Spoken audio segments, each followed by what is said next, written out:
Hey, what's up, guys? It's Chili from O-Town. So I was going to do day 23 on Midnight Madness, the Midnight Madness 30-day challenge.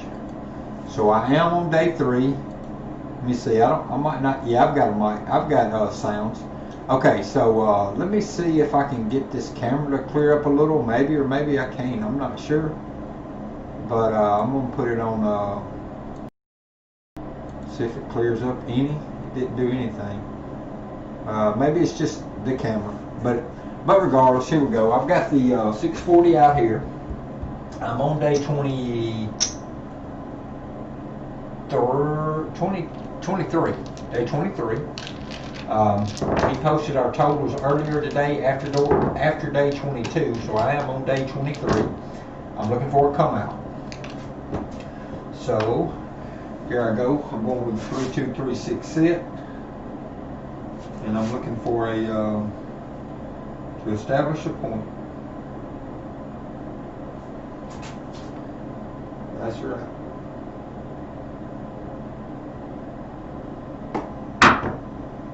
All right, we've got to come out 7. This does not bother us. This is a double pitch, 4-3 double pitch. I've got to do the other camera will be here soon, but this is a 4-3 double pitch 7. It doesn't bother anything because we're not working the come outs. We're not working the come out. So here we go. Dice are out.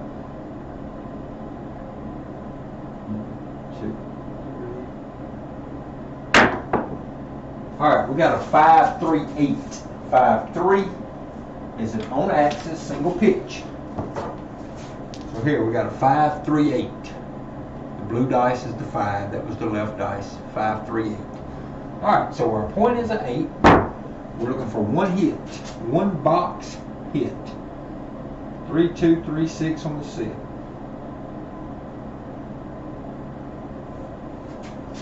Dice are out.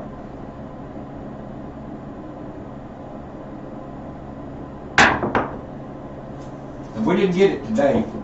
We had a misfire today. We have an implosion. We have an explosion on the left dice, on the right dice, and we ended with a 5-2-7. So we don't profit today. We actually lose our 640. So our 640 day 23 gets knocked off. We were in profits over 2,500, somewhere in the 2,500 range. This 640 gets knocked off, taking it to the bank.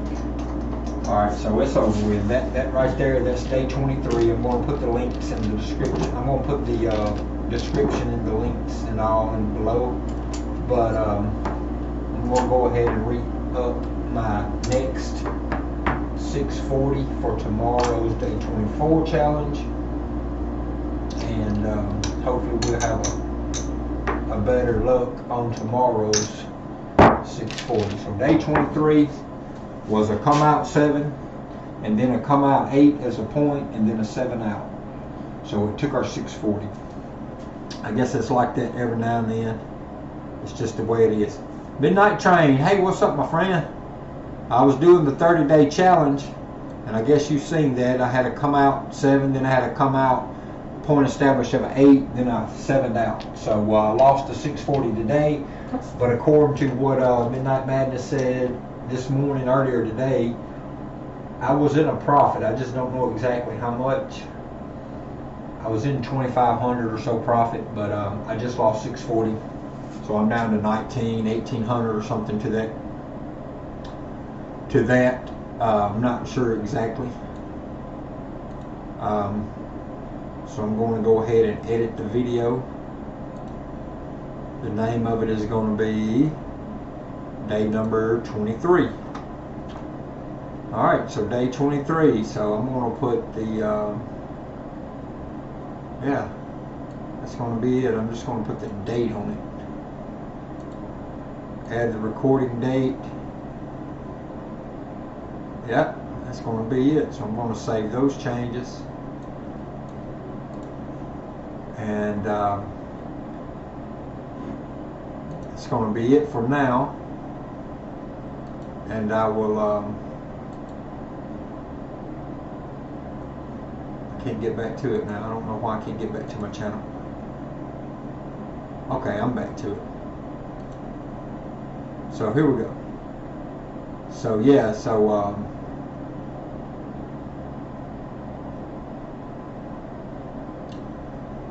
yeah, that sucked. Day 23 sucked.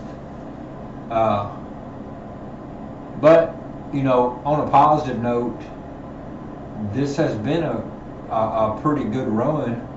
I had, like, on day 3 of this, I had a 0.7 out and I lost 640. But every other day for the past 20 days, I've had $140 or $195 profit. So, you know, this would not be a bad idea if I were close enough to stop by a casino daily to try this. But my drive is 2 hours at the bare minimum. There's no way I'd drive for 2 hours to go throw one time. So, you know, it's impossible for me to do that. But if I were close, if I had a casino close, locally, 15-minute, 10-minute, 20-minute drive at the most, 30 at the most, I might would drive there every day to do this because it seems to be profitable. Because like I said, I can't remember what the numbers were today when he posted them, but he said after day 22, my profit was somewhere in the 2,500 range, give or take a few dollars, but probably in the 2,500 and something range. This 640 just get knocked off, so I'm still over $1,800 profit. Okay, so you knew nothing about the challenge. Okay, so today was day 23, so you see how far behind you are. So what he did, he said you have an unlimited bankroll, and what he wanted us to do was take a 640 across for one hit. You're never working a come out, so your 640 is never on. You don't even have to worry about a pass line or craps come out because you're not studying the pass or the don't pass, none of that. We're just strictly looking at the 640 across. So what he wants you to do is roll until you establish the point, and then take one hit, either the 7 out or a box hit. So if you get some horn numbers in between the come out roll and the box hit or the 7 out, them just don't count. You know, I included, so like how I'll write this up to him tonight, I'll tell him my come out roll was a 7, which didn't affect anything, and then I come out with an 8, and then I had a 7 out, so it was 640 negative. But let's pretend that I had to come out as the 7, and then I established the 8, and then let's say I rolled a 2, and then I rolled a 12, and then I rolled a yoke. Them wouldn't stop me from continuing to roll. They would just really, you know, I would tell him that's what I rolled, but, you know, I would keep rolling until I hit a 7 or one box hit. And then once you get one box hit, that's all you do. You know, you record your profits. So, of course, the 4 and 10 are buy bets, 400. So them would be $195 profits. You can make the 5 and 9 buy bets, I suppose, if you want to. He didn't put any stipulations on that part about making them buys, or he just said put the 640 out there, and we're establishing a point, and we're never working to come out. And then we want one hit, either a box hit or a 7 out. So fortunately for me, that was only my second 0.7 out of the 23 days. But, you know, that's not real fortunate with real money, 640. But of course, like I said, if I were close enough to do this challenge, actually I think that was the way he first presented it to me. He was going to ask me to do the challenge, and then he said, well, you would have to be in driving distance of the casino to do the real challenge. So then he'd come along on the chat, and he asked everyone, you know, to do the challenge on their own tables. But I think, you know, he really wanted us to be able to do the challenge live.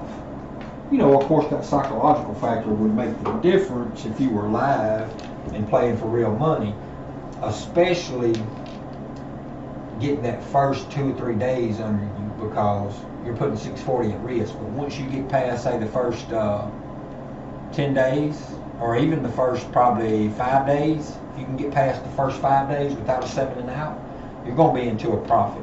So then if you do have a 7 out, you're going to be really basically back close to the beginning. Let's say after 5 days and you just hit 140 for 5 days, that's seven,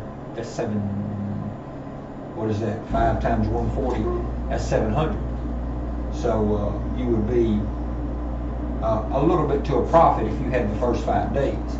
But if you come in there the first day or two in a row and you started hitting the 640, getting the 640 whacked off, that wouldn't be the greatest of scenarios.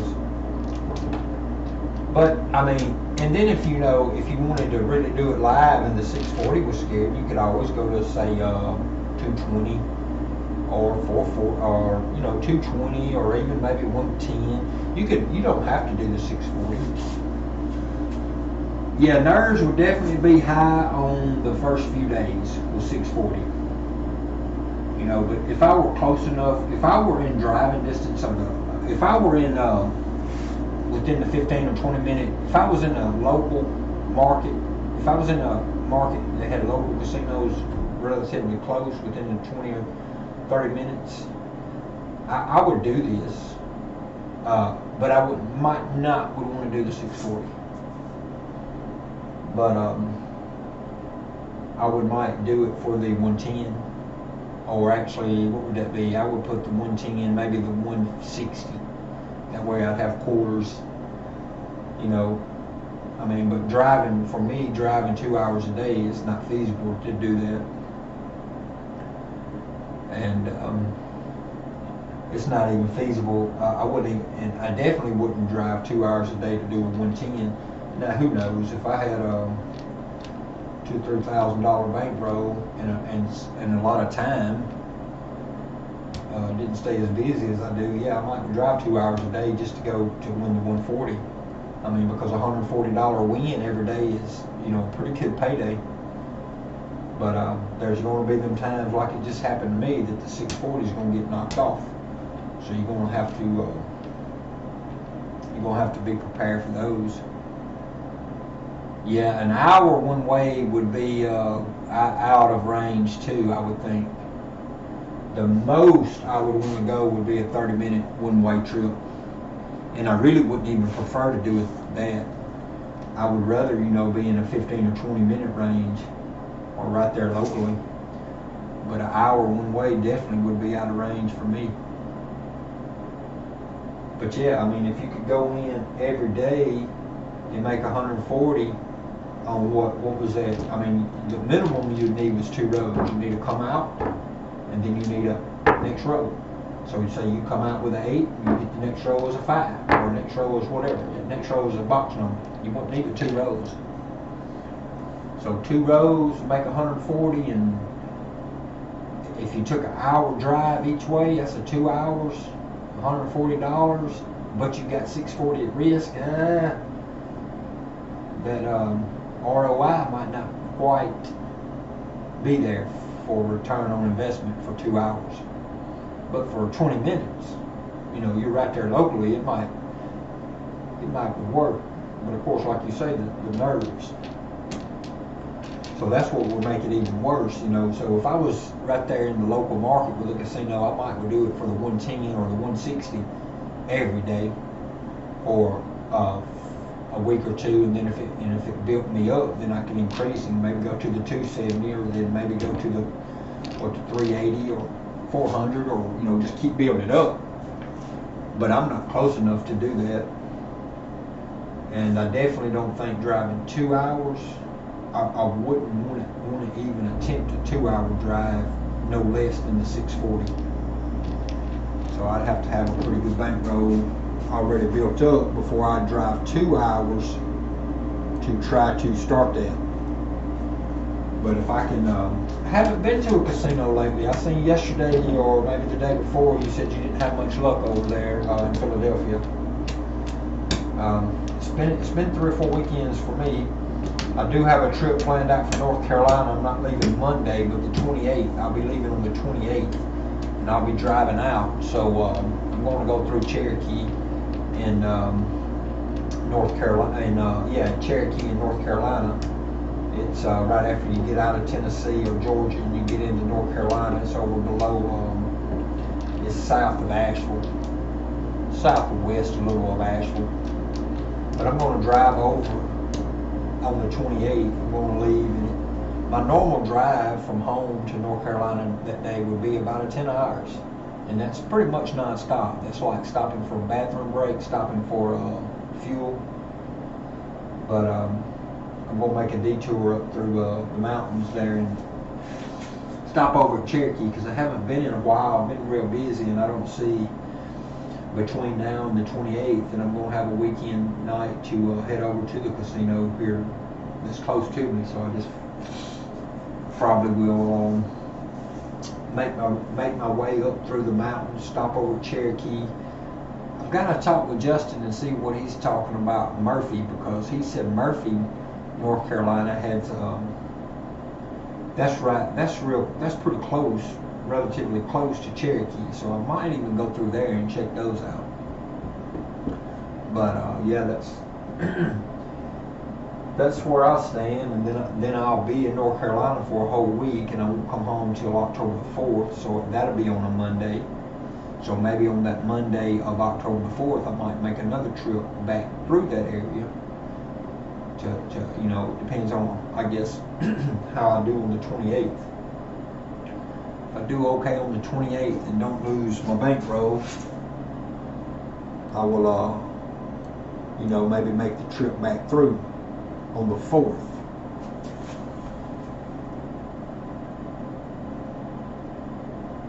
I mean, yeah, on 640 and waiting for the next shooter. When you say wait for the next shooter to get a point,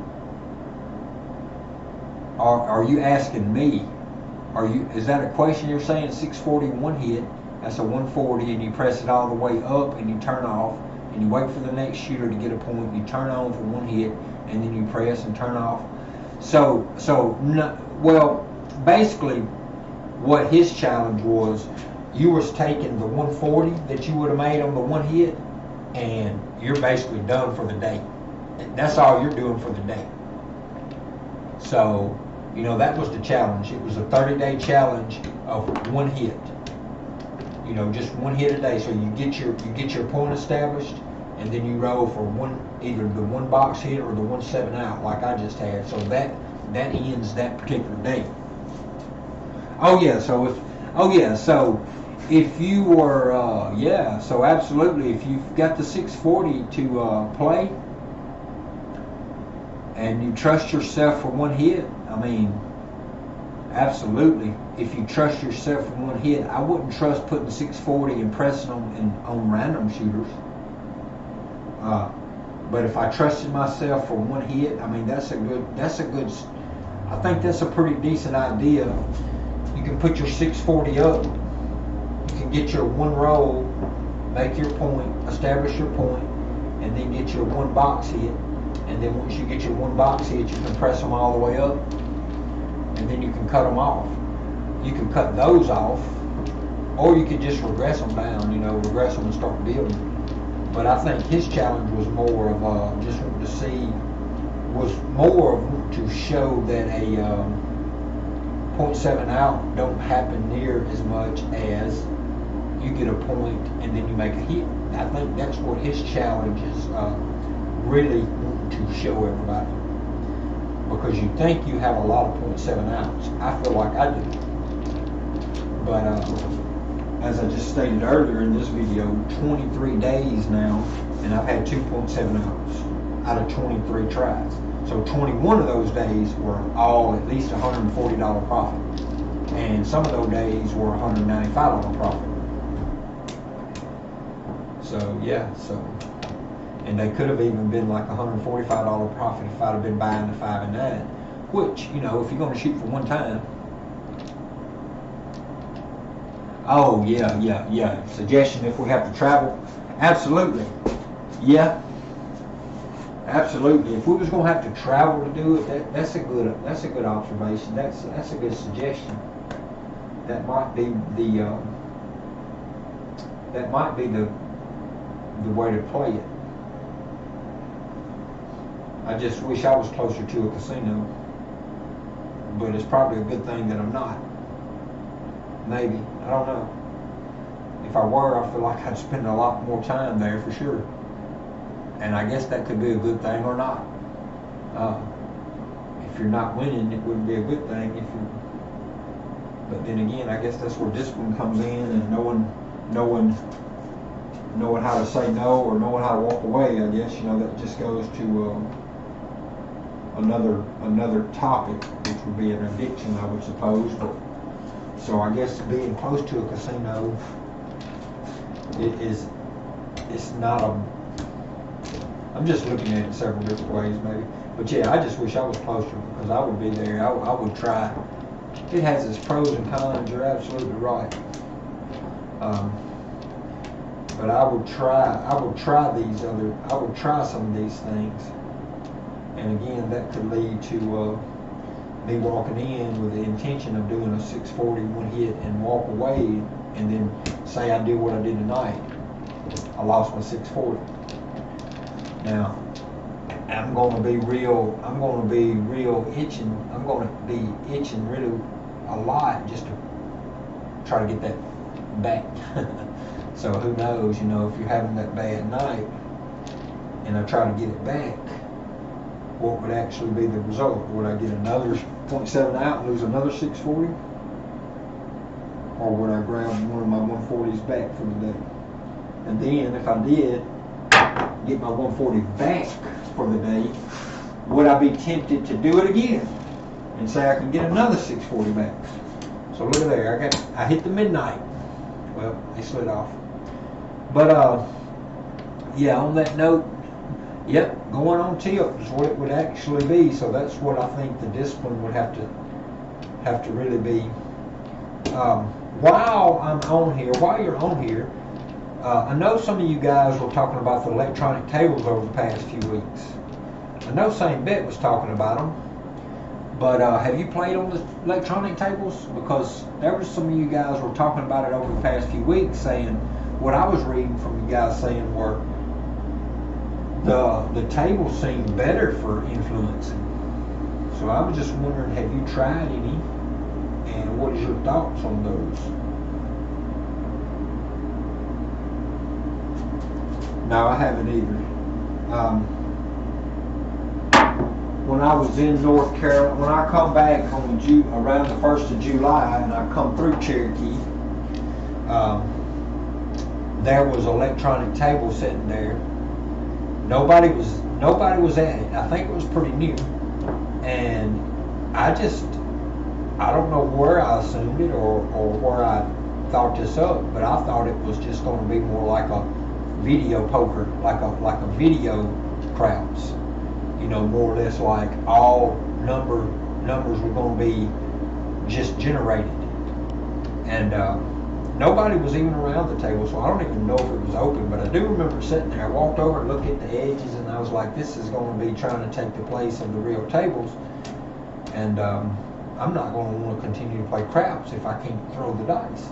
Well, then here lately, I've seen these comments over the past month or so. I know St. Bet has tried it, and it seems like they say that the dice, to answer your question, the dice actually like hit and don't have a lot of bounce. They like hit and like come to a stop really quick. So I was just wondering if you had tried it. So when I go through there on the 28th, if that electronic table, if that is one that they are allowing shooters to shoot on, I am going to give it a try, just to see what it's like, because I haven't so far tried one. But like I said, I know guys were talking about it in the chat, and they were saying that the dice actually stick to the table real good. They don't do a lot of bouncing, and after the hit, they just kind of die down. So some of the ones that have tried it, they seem that they liked it. So I'll give it a try if I go back through there, or when I go back through there, because I go back through there on, like I said, on the 28th. But Midnight Train, I'm not going to get to participate. I guess, is the tournament going on right now in August? Or did we not have it? I mean, September, is this not the month for it? Yeah, it's next week, right? The quarterly tournament, and I'm not going to get to participate because I leave Monday, and that's why I haven't signed up for it. Is because I knew I would not get to participate in it, and I didn't want to sign up for it and take a slot away from someone else that, you know. So I'll be on the road all week. Well, I'll be in North Carolina all week. I won't be on the road, so I won't be at a table.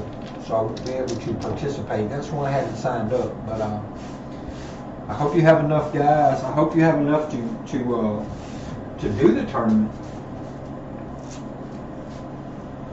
And after this one, I guess I'll have to wait till the. Will there be another one in December, or will this be the last one for the year? For the year. Okay, so it's going to be the week after Las Vegas. So Vegas is next week. Yep, and I leave on the 28th.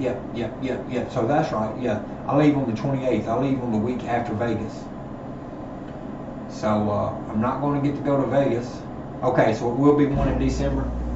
Okay, well I'll give that one. I'll sign up for that one because I should be there. I should be available then. There's nothing right now tentatively that's going to stop me. That doesn't mean that some type of inventory or some type of procedure or process doesn't come up that I'm going to have to go be a part of. But right now there's nothing out there in my work calendar that's keeping me, that's telling me that I will not be available in December. But yeah, I'm going to call it a night right there. I just have got in from working and doing some stuff, and I wanted to come and get that day 23 challenge in, and go ahead and get that posted. So well, maybe you will be, and I know I won't be, and I wish I could. And the only other thing that I could do, and it's not, I won't be able to broadcast anyone, but I mean, I won't be able to broadcast anyone because I'll be away from my computer. I have a laptop, but the laptop won't carry the OBS stream. It won't carry the actually it's the work laptop, and they won't even open up. They won't even put the administration password in to even let me download the software for OBS. So all right, if you're gonna do live, I'll probably catch up with you over there. I'm about to go in and get cleaned up and get some supper, and might see you over there then. But on that note, I appreciate you hanging out. Good information and some good thoughts on the on that 640. Just in case we do try it on the traveling. There's some good thoughts. But on that note, I appreciate you watching. Appreciate you hanging out. Yeah, they can save it on the Skype. But on that note, I'm out. So I appreciate you. I'll catch up with you later, midnight.